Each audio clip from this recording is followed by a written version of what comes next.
Hello friends, how are you.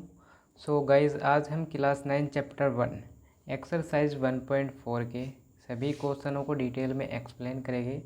Guys, chapter 1 में जितने भी क्वेश्चन हैं इस टाइप के मैंने हर एक क्वेश्चन को लेक्चर 1 में डिटेल में एक्सप्लेन किए हुए हैं। तो अगर आपने lecture 1 introduction to number system ये लेक्चर नहीं देखा है तो आप डिस्क्रिप्शन में जाइए, वहाँ पर आपको क्लास 9 की प्लेलिस्ट मिलेगी। आप लेक्चर स्टेप बाय स्टेप देखें तब आपको बहुत अच्छे से समझ आएगा। ओके, इसीलिए मैं बार बार कहता हूँ ये ये जितने भी क्वेश्चंस हैं इनको मैंने हर एक क्वेश्चन को अच्छे से डिटेल में एक्सप्लेन किया हुआ है इंट्रोडक्शन में।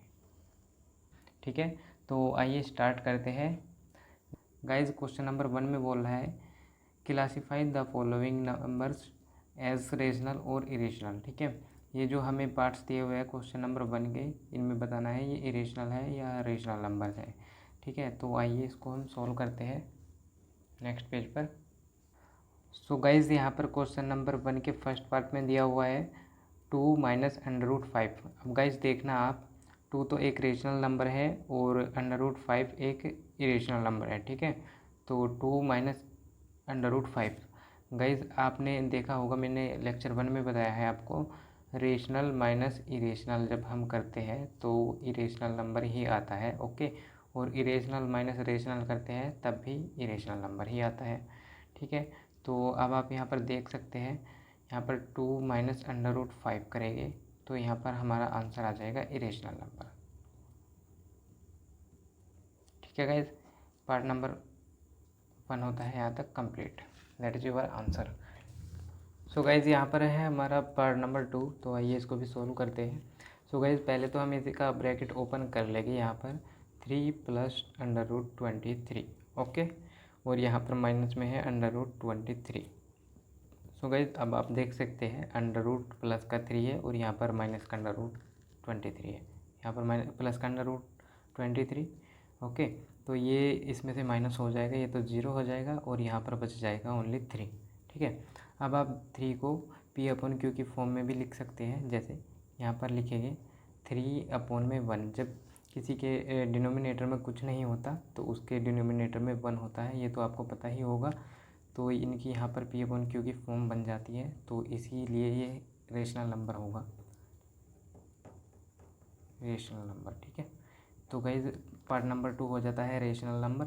ओके, रेशनल हो जाता है। अब पार्ट नंबर 3 को भी सोल्व करते हैं।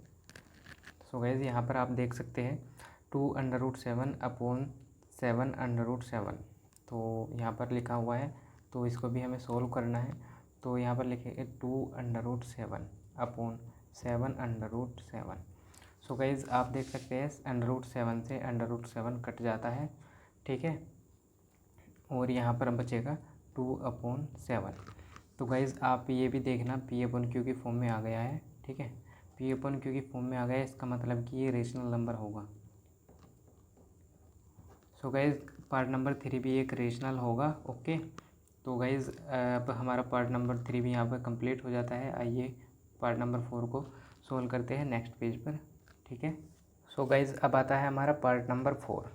तो आप देख सकते हैं यहाँ पर लिखा हुआ है 1/√2। ठीक है, यहाँ पर नीचे एक इरेशनल नंबर है और ऊपर रेशनल नंबर है। ठीक है, यहाँ पर इरेशनल है और ऊपर रेशनल है, यानी कि रेशनल को भाग दिया जा रहा है, डिवाइड करा जा रहा है इरेशनल से। ठीक है, इरेशनल से जब रेशनल को इरेशनल से डिवाइड करते हैं तो एक इरेशनल नंबर ही आता है। ठीक है, आप ये ध्यान में रखना। ओके, तो यहाँ पर भी हम लिख सकते हैं गाइज √2 एक इरेशनल नंबर है, तो यहाँ पर हम लिखेंगे ये दैट इज ये इरेशनल नंबर होगा। ठीक है गाइज, क्वेश्चन नंबर 4 भी एक इरेशनल नंबर हो जाएगा क्योंकि डिवाइड में इसकी इरेशनल है। ठीक है, सो गाइज, अब आता है हमारा पार्ट नंबर 4। अब यहाँ पर लिखा है 2 × π, ये यहाँ पर इंटू लिखा है। ठीक है, यानी कि 2 तो एक रेशनल नंबर हुआ, ये तो एक रेशनल नंबर है, बट पाई तो एक इरेशनल नंबर है ना। ठीक है, तो गाइज अगर हम इरेशनल नंबर को रेशनल से मल्टीप्लाई करते हैं तब क्या आता है, एक इरेशनल नंबर ही आता है, हमें एक इरेशनल नंबर ही प्राप्त होता है। तो यहाँ पर भी हमें इरेशनल नंबर मिलेगा। That is your answer. Question number part number 5 भी इरेशनल हो जाएगा, क्योंकि पाई एक इरेशनल नंबर है, क्योंकि पाई एक इरेशनल नंबर है। ठीक है, इसीलिए पार्ट नंबर 5 भी एक इरेशनल हो जाएगा। तो हमारे क्वेश्चन नंबर 1 के सभी पार्ट्स यहाँ पर कंप्लीट होते हैं। तो अब मूव करते हैं क्वेश्चन नंबर 2 की तरफ। ओके, सो गाइज अब आता है हमारा क्वेश्चन नंबर 2। इसमें कुल 4 पार्ट्स हैं, तो हमें इसको सभी को सिंप्लीफाई करने हैं। ठीक है, तो आइए हम स्टेप बाय स्टेप इसको सिंप्लीफाई करते हैं। ओके, नेक्स्ट पेज पर। सो गाइज यहाँ पर है क्वेश्चन नंबर 2 का फर्स्ट पार्ट। ठीक है, इसको आप फॉर्मूले से भी सोल्व कर सकते हैं, सिंप्लीफाई कर सकते हैं। देखो, जैसे a प्लस बी और ब्रैकेट में c प्लस डी। देखो ये भी डिफरेंट है और ये भी, यानी कि चारों नंबर डिफरेंट है। तो a प्लस बी और c प्लस डी, तो इसको जब इसमें मल्टीप्लाई करेंगे ए सी हो जाएगा, और इसको इसमें मल्टीप्लाई करेंगे ए डी हो जाएगा। फिर इसका इसमें मल्टीप्लाई करेंगे तो बी सी हो जाएगा, और इसका इसमें मल्टीप्लाई करेंगे तो बी डी हो जाएगा, बी सी। ओके, तो उसके बाद गाइज अब आप देख सकते हैं, इसको आप इसमें मल्टीप्लाई करेंगे पहले, उसके बाद हम इसको इसमें मल्टीप्लाई करेंगे। ठीक है, तो 3 इंटू 2, फिर यहाँ पर लगाएंगे प्लस का निशान। ओके, फिर 3 इंटू √2। उसके बाद गाइज यहाँ पर प्लस लगाएंगे। अब इसको इसमें मल्टीप्लाई करना है, फिर इसको इसमें मल्टीप्लाई करना है। ठीक है, तो √3 इंटू 2 आ जाएगा यहाँ पर, फिर प्लस में आ जाएगा √3 इंटू 2। ठीक है, इसका इसमें जब मल्टीप्लाई होगा तो यहाँ पर आ जाएगा 6 प्लस 3 √2, और यहाँ पर आ जाएगा 2 इंटू √3। ठीक है, उसके बाद गाइज यहाँ पर 3 इंटू 2 करेंगे तो यहाँ पर आ जाएगा √6। So guys that is your answer. Okay, हमारा क्वेश्चन यहाँ तक सिंप्लीफाई हो गया है, आपका ये आंसर है। ओके, सो गाइज अब पार्ट नंबर 2 की तरफ मूव करते हैं। ठीक है, सो गाइज अब आता है हमारा क्वेश्चन नंबर 2 का पार्ट नंबर 2। ठीक है, इसमें दिया हुआ 3 प्लस √2 ब्रैकेट में 3 माइनस √3। ठीक है, यानी कि ये इस तरह से लिखा हुआ है a प्लस बी और ब्रैकेट में a माइनस बी, तो ये होता है equal to a square minus b square. ठीक है, तो अब आप इसको यहाँ पर इस तरह से लिख सकते हैं, यानी कि 3 का यानी a का स्क्वायर यानी 3 का स्क्वायर। ठीक है, और माइनस में b का स्क्वायर यानी सॉरी गाइज यहाँ पर 3 लिखा हुआ है, यहाँ पर 3 है। ओके, मेरे से गलती से 2 लिखा गया है, यहाँ पर 3 है। ओके, तो √3 का स्क्वायर। ओके, तो यहाँ पर देखना आप 3 को जब स्क्वायर करते हैं तो 9 आएगा, और √ से ये स्क्वायर हट जाता है तो यहाँ पर आ जाएगा ओनली 3। ठीक, तो 9 में 3 गया, यहाँ पर बचेगा 6। That is your answer. ठीक, बहुत इजी क्वेश्चन है, आप टेंशन मत लो, सब इजी लगने लगेगा, आप भी ट्राई करते रहना। ठीक है, अब पार्ट नंबर 3 की तरफ मूव करते हैं। सो गाइज अब आता है पार्ट नंबर 3। यहाँ पर लिखा है √5 प्लस √2। तो सभी क्वेश्चन फॉर्मूले बेस्ड है। ओके, तो यहाँ पर देखो इसका फॉर्मूला हो जाता है √a प्लस √b का होल स्क्वायर, जो होता है a plus b plus 2 √ab। Okay, यानी कि हम इसे इस तरह भी लिख सकते हैं a plus 2 √ab plus b। Okay, यानी ये b को इधर पहुँचा दिया, कोई प्रॉब्लम नहीं। तो यहाँ पर आप देख सकते हैं, यहाँ पर लिखते हैं हम इस टाइप में लिखते हैं हम, यहाँ पर आ जाएगा 5 प्लस 2 √5 इंटू 2। ओके, और प्लस में आ जाता है 2। तो गाइज यहाँ पर 2 और 5 और 2 हो जाता है 7 प्लस 2 √5 इंटू 2, यहाँ पर हो जाएगा 10। ठीक है, दैट इज़ योर आंसर। सभी सिंपल है, आसान है, आप करते रहिए। ठीक है, अब पार्ट नंबर 4 की तरफ मूव करते हैं। तो गाइज अब आ जाता है हमारा पार्ट नंबर 4, जो कि लिखा हुआ है √5 माइनस √2 ब्रैकेट में √5 प्लस √2, यानी कि इस तरह से लिखा हुआ है a माइनस बी और ब्रैकेट में a प्लस बी। तो इसका जो फॉर्मूला होता है वो होता है equal to a square minus b square. तो हम इसको भी यहाँ पर लिखेंगे, यानी कि √5 का स्क्वायर माइनस √2 का स्क्वायर। तो जब हम इसको ओपन करते हैं तो स्क्वायर से अंडर रूट कट जाता है, ये तो मैंने आपको बताया है और आपको पता भी है। तो यहाँ पर आ जाएगा ओनली 5 और यहाँ पर आ जाएगा 2। स्क्वायर से अंडर रूट कट गया। ओके, तो यहाँ पर आप लिखेंगे इसको माइनस करके answer 3, that is your answer. Okay guys, question number 2 के सभी पार्ट्स यहाँ पर कंप्लीट हो जाते हैं। अब मूव करते हैं क्वेश्चन नंबर 3 की तरफ नेक्स्ट पेज पर।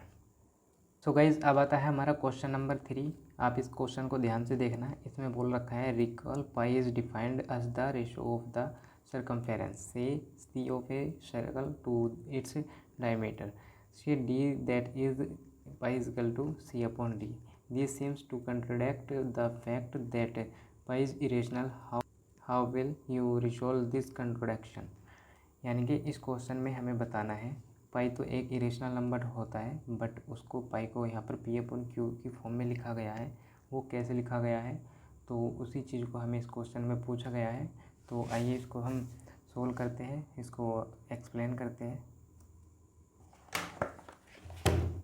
सो गाइज़, आइए हम इसको पाई को समझते हैं कि ये पी अपॉन क्यू की फॉर्म में कैसे हुआ। तो यहाँ पर हमें गिवन है सी अपॉन डी। तो सी अपॉन डी क्या होता है, आइए यहाँ पर उसको समझ लेते हैं। तो सबसे पहले पाई ज़्यादातर यूज़ होता है सर्कल में, तो यहाँ पर एक हम सर्कल बना देते हैं, ठीक है। उसके बाद गाइज़ हम यहाँ पर एक इसका मिड पॉइंट दे देंगे। गाइज़ यहाँ इस मिड पॉइंट से होती हुई एक लाइन ड्रॉ करेंगे यहाँ पर, ठीक है। जो ये लाइन ड्रॉ करते हैं हम, यहाँ से लेके यहाँ पर जो घूमकर यहीं आ जाता है, तो उसको बोलते हैं हम सरकमफेरेंस। तो उसको बोलते हैं हम सरकमफेरेंस। ओके, सो गाइज, और जो ये मिड पॉइंट से होती हुई लाइन होती है, इसको बोलते हैं हम डायमीटर, ठीक है। तो यहाँ पर ये तो हो जाएगा सी और ये हो जाएगा डी। ये लाइन हो जाएगी डायमीटर और ये हो जाएगा पूरा सरकमफेरेंस। तो पाई इज इक्वल टू यहाँ पर हो जाता है इसका सी अपॉन डी। तो गाइज पाई की वैसे तो इरेशनल ही होती है, बट हम इसको अप्रोक्सीमेटली लिखते हैं 22/7, यानी कि 22/7 हम इसको अप्रोक्सीमेटली लिखते हैं। और आगे कम्पिटिटिव एग्ज़ाम में भी हम इसका बहुत यूज़ करते हैं, ठीक है। ओके गाइज, तो इसके आंसर में हम लिख सकते हैं actually C upon D is equal to 22/7। तो गाइज हम इसके आंसर में लिख सकते हैं actually C upon D is equal to 22/7, यानी कि 22/7 which is an approximately value of pi, यानी कि पाई की अप्रोक्सीमेटली वैल्यू हम 22/7 लिखते हैं, ठीक है। Pi is an non terminating non repeating decimal expansion, ठीक है। पाई एक इरेशनल नंबर है, ठीक। ओके गाइज, पाई एक इरेशनल नंबर भी होती है। ओके गाइज, पाई एक इरेशनल नंबर ही होती है, हम इसको अप्रोक्सीमेटली 22/7 लिखते हैं। ओके गाइज, तो क्वेश्चन नंबर 3 में हमसे इतना ही पूछा था, तो हमने हैंस प्रूव कर दिया है। तो that is your answer. Okay, तो अब मूव करते हैं नेक्स्ट क्वेश्चन पर। सो गाइज, अब आता है हमारा क्वेश्चन नंबर 4। तो इस क्वेश्चन में बोला हुआ है represent √9.3 on the number line, यानी कि √9.3 को हमें नंबर लाइन पर रिप्रेजेंट करना है, ठीक है। गाइज, मुझे ये क्वेश्चन बहुत बोरिंग सा लगता है और ये ना ही क्वेश्चन एग्ज़ाम में इतना पूछा जाता है, ठीक है। इतना इसका यूज़ नहीं है। अगर आपको क्वेश्चन ये करना है तो आप कर लेना, बट मैं इसका सॉल्यूशन दे दूँगा आपको, ठीक है। आपको इसका सॉल्यूशन मिल जाएगा। सो गाइज़, वैसे तो ये क्वेश्चन मैंने इंट्रोडक्शन में कराया हुआ है, बट आप कोई नहीं, ये सॉल्यूशन मैंने दे दिया है, आप इसको देख सकते हैं, ठीक है। इसमें अगर आपको कुछ डाउट है तो मुझे बता देना, मैं इसका क्वेश्चन का अलग से वीडियो बना दूंगा, बट आप इस क्वेश्चन को खुद से सोल्व करने की कोशिश करना, ओके। और तब भी नहीं समझ आए तो इंट्रोडक्शन में मैंने ये क्वेश्चन कराए हुए हैं, उसमें जाकर आप देख लेना, आपको समझ आ जाएगा, ओके। तो मूव करते हैं क्वेश्चन नंबर 5 की तरफ। तो क्वेश्चन नंबर 5 बोला है rationalise the denominator of the following, यानी कि ये जो पार्ट्स दिए हुए हैं इनका हमें डिनोमिनेटर को रेशनलाइज करना है। तो आइए कैसे करते हैं, आइए समझते हैं, तो सोल्व करते हैं, ठीक है, नेक्स्ट पेज पर।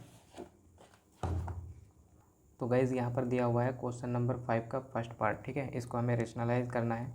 तो ये तो वैसे मैंने लेक्चर 1 में भी सभी क्वेश्चनों को बता रखा है कैसे होने हैं, बट कोई नहीं, आप यहाँ पर देखना √7, ठीक है। इसको हम जो डिनोमिनेटर है इसको हम ऊपर भी मल्टीप्लाई कर देंगे और नीचे भी मल्टीप्लाई कर देंगे, ठीक है। तो यहाँ पर तो हो जाएगा √7, इसका इसमें मल्टीप्लाई होकर, और जब हम इसका इसमें मल्टीप्लाई करते हैं तो यहाँ पर हो जाएगा ओनली 7। ठीक है, तो ये आपका आंसर आ जाता है, that is your answer. Okay, अब पार्ट नंबर 2 को सॉल्व करते हैं नेक्स्ट पेज पर। सो गाइज पार्ट नंबर 2 आता है, तो आप यहाँ पर देखना पार्ट नंबर 1 में तो नीचे डिनोमिनेटर में ओनली 1 नंबर था। ठीक है, और यहाँ पर 2 नंबर आ गए डिनोमिनेटर में। तो कैसे करते हैं इसको भी आप देखना। तो यहाँ पर लिखेंगे 1/√7 माइनस √6। ठीक है, अब इसको मल्टीप्लाई करना है हमें √7 प्लस, यहाँ पर इसका साइन चेंज हो जाता है, आप इसको ज़रूर ध्यान देना। √7 यहाँ पर आ जाएगा प्लस और √6 ऊपर और नीचे हमें √7 प्लस √6 से मल्टीप्लाई करना है। ठीक है, जो डिनोमिनेटर में होता है उसका बस साइन चेंज होता है और ऊपर और नीचे इसे मल्टीप्लाई कर देते हैं। यहाँ पर हो जाएगा √7 प्लस √6 और ये यहाँ पर हो जाएगा √7 माइनस √6 ब्रैकेट और ब्रैकेट स्टार्ट √7 प्लस √6। ठीक है गाइज, आप देखना यहाँ पर मैं आपको बता देता हूँ, a माइनस बी और a प्लस बी होता है a² माइनस b² के बराबर। ओके, ठीक है, तो यहाँ पर हम इसको लिख सकते हैं √7 प्लस √6, इसके डिवाइड में आ जाएगा यहाँ पर, तो आ जाएगा a² यानी कि 7 का स्क्वायर, तो √7 का स्क्वायर माइनस √6 का स्क्वायर, तो ये हो जाता है यहाँ पर √7 प्लस √6 अपॉन 7 माइनस 6, तो ये हो जाएगा यहाँ पर √7 प्लस √6 अपॉन 7 में से 6 गया 1। तो गाइज इसका फाइनल आंसर आ जाता है √7 plus √6, that is your answer. आपको आप अपने एग्ज़ाम में भी सेम ऐसे ही लिख कर आना, आपको नंबर अच्छे मिलेंगे। ठीक है, तो पार्ट नंबर 3 की तरफ मूव करते हैं नेक्स्ट पेज पर। ओके, आई होप आपको यहाँ तक क्लियर होगा। सो गाइज अब आता है पार्ट नंबर 3, तो हमें इसको भी ऐसे ही सेम कॉन्सेप्ट से हमें इसको भी सोल्व करना है। यहाँ पर √5 माइनस √2, तो इसको मल्टीप्लाई करना है, आप ऊपर √5 प्लस √2 और डिनोमिनेटर में भी √5 प्लस √2, तो यहाँ पर तो हो जाएगा √5 प्लस √2। ओके, और डिनोमिनेटर में हो जाता है, या मैंने आपको बताया है अभी, √5 का होल स्क्वायर प्लस नहीं सॉरी माइनस √2 का होल स्क्वायर, यानी कि इस तरह, a माइनस बी और a plus b equal to a² plus b² है, जो कि मैंने लास्ट क्वेश्चन में आपको बताया है। सेम उसी तरह ये भी क्वेश्चन है। तो यहाँ पर आ जाएगा √5 प्लस √2 और यहाँ पर डिवाइड में हो जाएगा इसके इस कट जाएगा स्क्वायर से। ठीक है, यहाँ पर आ जाएगा 5 और यहाँ पर आ जाएगा 2। ठीक है, तो ये हो जाएगा √5 plus √2 upon 3, that is your answer. Okay guys, यहाँ पर आपका आंसर आ जाता है। तो पार्ट नंबर 3 भी हमारा सॉल्व हो जाता है अच्छे से। तो पार्ट नंबर 4 की तरफ आ जाइए, मूव करते हैं लास्ट पार्ट की तरफ। गाइज अब आता है हमारा पार्ट नंबर 4, लास्ट पार्ट है जो कि इस क्वेश्चन का। ठीक है, तो यहाँ पर आप इसको देखना, 1/√7 माइनस 2 लिखा हुआ है और इसको डिनोमिनेटर एंड न्यूमिनेटर में मल्टीप्लाई कर देते हैं, 7 प्लस 2 और डिनोमिनेटर में भी 7 प्लस 2 से मल्टीप्लाई करते हैं। ठीक है, उसके बाद इतना करने के बाद यहाँ पर लिखेंगे हम यहाँ पर अंडर रूट है 7 प्लस 2। ठीक है, और यहाँ पर आ जाएगा क्या, √7 का स्क्वायर माइनस 2 का स्क्वायर, यहाँ पर ओनली 2 का स्क्वायर क्योंकि यहाँ पर 2 है। ठीक है, इतना करने के बाद √7 प्लस 2 अपॉन 7 माइनस 4, यहाँ पर आ जाएगा 4, इसका ओपन करेंगे जब 4 आ जाएगा। गाइज अब आप देखो यहाँ पर √7 प्लस 2 लिखा हुआ है और इसके डिवाइड में आ जाएगा 3। ठीक है, तो दैट इज़ योर आंसर। इतना आपका क्वेश्चन नंबर 4 भी यहाँ पर कंप्लीट होता है। गाइज अगर आपको किसी भी क्वेश्चन में डाउट है, क्वेरी है, तो हमें कमेंट बॉक्स में बता सकते हैं या हमें इंस्टाग्राम आईडी पर भी पूछ सकते हैं। सभी की लिंक्स डिस्क्रिप्शन में मिल जाएगी आपको। तो गाइज आज के लिए इतना ही, मिलते हैं नेक्स्ट वीडियो में। तब तक के लिए bye bye, take care, see you.